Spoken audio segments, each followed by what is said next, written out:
Check out my kegerator. Got a 6-tap kegerator and it's pretty cool. Really like it. Now, my name is Doug Cunnington. I'm the founder of Niche Site Project. I write about Amazon affiliate marketing, productivity, and project management. This video about habits should help you with your productivity as you can, improve your habits, change your habits to be more productive. So let's get to it. On December 31st, my wife and I decided we're gonna do dry January.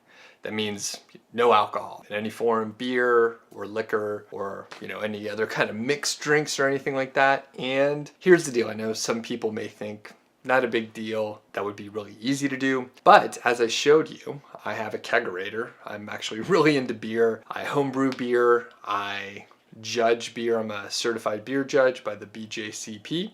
A national level, so I'm really into beer, and we probably have 1 to 2 beers on most days, not all days, but most days we have like 1 to 2 beers. And giving up alcohol for a month is pretty difficult. Now, I am going to tell you how I use the steps outlined by Charles Duhigg in The Power of Habit. It's a great book. If you haven't read it, check it out. But there's a couple key things that we did to make it pretty easy. In fact, I found it really easy to just stop drinking beer and make it through the whole month. Now, today is February 2nd. I had some beers yesterday and I'm gonna have some beers later today, and I'm excited about that. But during January, not a big deal. Here's some background information on habits. So of course the book goes into great detail, but habits work like this. You have a cue, and then you have a behavior, and then you have a reward, and it sort of feeds itself and it becomes a habit. The thing is, think back from when you drove to work or the grocery store or some common place that you go several times a week. You may not even remember pulling out of the driveway, going forward, putting the car into drive, making decisions on where you turned, because you're basically on autopilot. So when things become a habit through this cue, routine, and reward, you end up going on autopilot. Things become a habit. You do them without making a decision to do them or not. And this is where, I sort of fell into the trap. So if I tried to stop drinking cold turkey when I didn't have any plan or didn't understand the triggers or the cues or anything like that, it'd be super difficult. When you're trying to break a habit or change a habit, you have to understand a little bit of the process. So there's a few different kinds of cues. There's 5. And again, Charles outlines it well in the appendix of The Power of Habit. So that's where a lot of this information is. The 5 cues are this: location, time, emotional state, the other people that are around you, and the preceding action. For me and my wife, drinking beer or having some, cocktail or something like that, it usually hit almost all 5 of those cues. So it was a very strong habit, and this is why it would have been very hard or impossible to break without identifying them, thinking ahead of time, and then having a plan. So for us, we often would have a beer at dinner time. So a couple things are going into play right there. So I mentioned the 5 different areas of the cues, and we hit almost all of them. The number 1 was the location. We're in our kitchen or our living room having dinner. So that's the location. The time, it's dinner time after work or in the afternoons and evenings. So we kind of know after 5 or something, we may have a beer or 2. 3 is the emotional state, and most of the time at the end of the day, maybe a little bit mentally drained, potentially frustrated or stressed out, depending on how the day went, and generally ready to wind down. So the emotional state is 1 as well. Other people, of course, my wife and I were around each other, and the preceding action was often making dinner or getting ready for dinner, getting ready to sit down to eat. So most of the time we had 4 to 5 of the cues, different types of cues in place to trigger our habit of having a beer, right? And actually, when I phrase it like that, it sounds like a problem, but we would have the cue, we would do the routine, which is grab a beer from the refrigerator or from the kegerator that I showed you, and then The reward is, we get to enjoy drinking the beer. That's a reward, and the slight intoxication that comes with drinking beer. But, I'm not going to lie, that's an enjoyable part as well. So, remember, we're drinking responsibly, but we do enjoy having a beer. The trick with replacing a habit or curbing it or changing a habit that you have is to understand the cues and understand why you're doing certain things. In the book, Charles mentions getting a cookie from the cafeteria at his office, and he would go in the afternoons at 3 o'clock. So he sort of kept a log over several days to identify what the cues could be. So maybe it was, the time of day, the people that he was around, the emotional state, and various things. Like he could have been hungry, right? So it may not be the emotional state, but he could have been hungry and he would want a snack.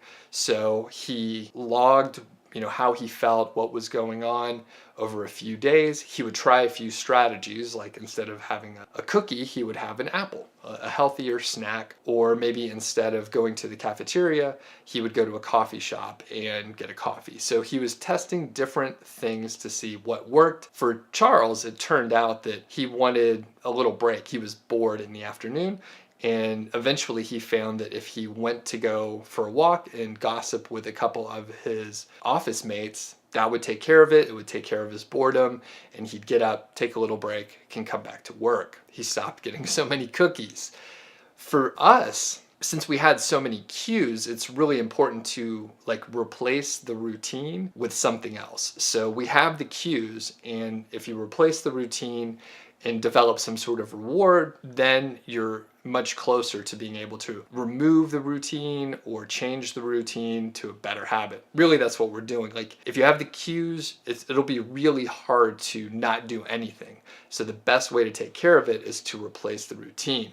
So for me, I knew that we had many cues, and I knew that it would be difficult to remove the cues or anything like that. So I had a plan, and that is a key thing. ID the routines, ID the cues, ID what you're going to replace the routine with, and then, see how it works. So for me, I knew I wanted to drink something, but it couldn't be alcoholic. So I replaced the routine with other beverages. So my choice was to replace drinking an alcoholic beverage with carbonated water, sometimes flavored carbonated water. Simple as that. You get a couple benefits from it. One, I wanted to drink something, that time of day.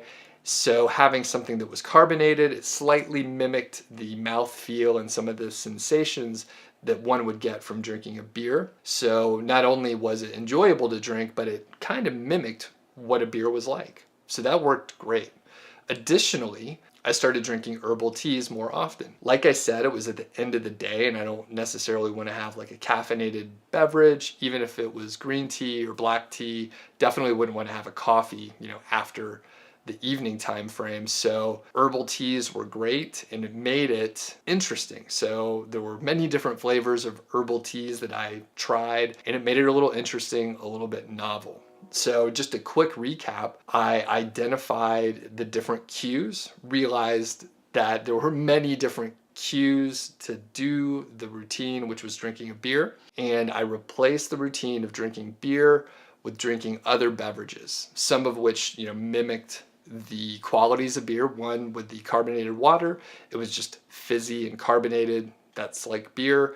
And then the other with the herbal tea, it was interesting to drink those because of the diverse flavors, and I could try something new. I enjoy trying new beers and different drinks in general. So having an herbal tea with a unique flavor that I haven't had before worked out great. All in all, it was a good experiment and a good experience. We have done dry months in the past, and it's a nice thing to do, to take a break from something that you have a habit on. And then, for me personally, it's really cool to see something where it's really ingrained as a habit, and then it was frankly pretty easy to not drink for 31 days after probably drinking almost every single day the preceding 2 years or something like that. If you have any questions about the process that I went through, leave a comment below. Really interested to hear if I left something out or you're interested in the details. Question of the day is, do you have a habit that you want to change? If so, let us know in the comments below.